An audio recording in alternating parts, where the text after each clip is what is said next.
Does anybody remember Zarephath?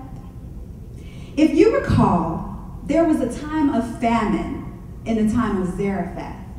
And Elijah was a prophet of God who was hiding out from being killed by Ahab. Well, because there was a time of famine and because he was hiding out, he was destitute at that point. He didn't have food or water. So as a prophet of God, how many know God takes care of his children? As a prophet of God, God told Elijah to go to Zarephath and to go to her dwellings, and she would provide what he needed. Well, again, time of famine. Does that sound familiar? Economic recession, things going, shifting for a more negative purpose. Well, he gets to Zarephath, and she's happy to bring him in. She's happy to let him in her dwellings. But he says, I'm thirsty. So she goes to get him water, and he says, by the way, bring some bread with that. So, Zarephath kind of did a triple take, like, I have only enough food for one last meal for my son and I. Now, as a single mother, I understand. I definitely understand a lot of that. Even going back to paying tithes, I understand. But I've realized that you can't afford not to tithe. You can't afford not to give back. You can't say, I can't afford to do that. You can't afford not to do it. So Zarephath said, I only have enough for one meal for me and my son, and then we're expecting to die. But Elijah, being a prophet of God, said, no, take the contents of food that you have left and go make a cake. Not only make a cake, but serve me first. Then go make more for you and your son. Whoa. Serve him first, then go make more? That's where it gets tricky. But where was Zarephath's faith? Because she put her faith in action and obeyed the prophet of God, her household ate for days. The Bible tells us her bin of flour was not used up, nor was the jar of oil, did it run dry, according to the word of the Lord, which he spoke by Elijah. How powerful is that?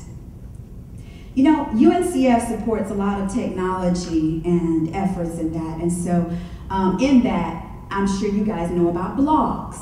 So I have a blog. In case you don't know what a blog is, it's somewhat like an online diary, a personal blog at this point. And it's called What Makes Me Want to Holler.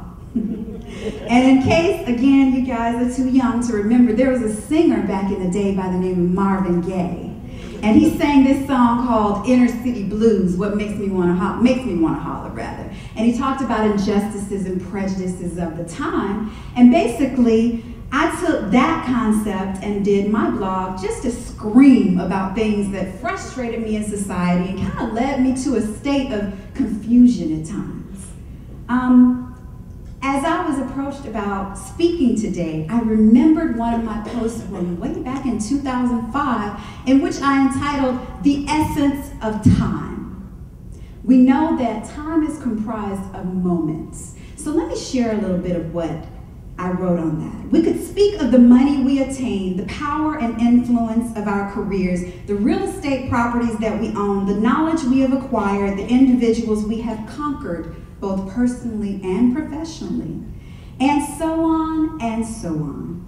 But what about building positive relationships? What about willingly sharing our prosperity with others, no strings attached? What about compassion for others and aiding in a positive future for the next generation? Ladies and gentlemen, whatever happened to the testimony, if I can help somebody as I pass along, then my living shall not be in vain. Our moments are essential components of our lives because we are not because we are able to close the sale, to make the millions, to buy the car, the house, or to win the game. The ultimate testimony of great moments are the results of the seeds we choose to sow. That child that looks into your eyes with admiration because you chose to teach him how to fish rather than merely handing him the food. The person who offers eternal gratitude because you chose to share the gifts of knowledge and wisdom that made them see the light. That relationship that flourished into something beautiful and amazing because you chose to honor it with respect, integrity, and dignity. The world around you that was made a better place just because you were born. You see, you didn't come here today to eat brunch, to listen to speeches, or just because you had nothing to do on a Saturday morning. You came because you were compelled to make a difference.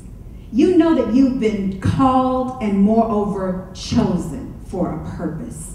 You understand the power that dwells within you as phenomenal ladies and gentlemen. You're walking in faith and you're walking in authority. There's no excuse. No excuse for our young people to be without the education and the resources to be successful. Ladies and gentlemen, you've been charged. You've been given a purpose.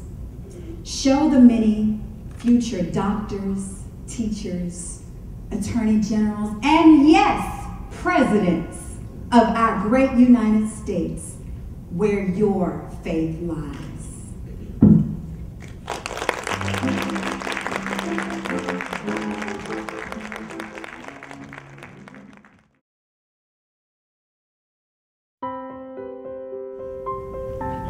And Ms. Reese, would you come forward, please?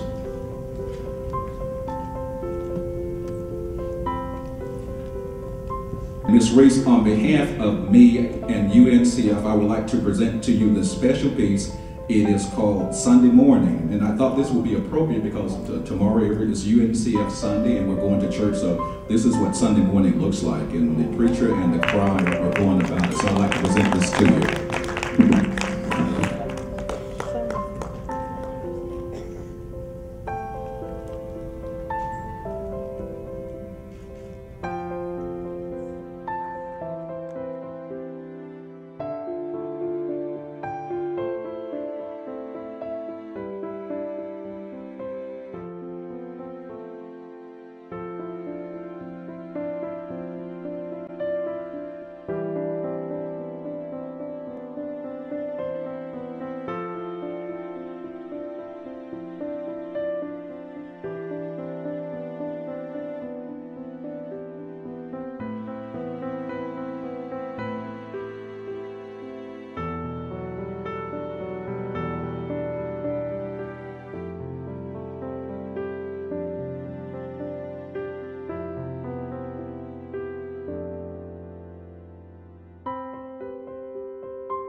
Ladies and gentlemen, you've been charged.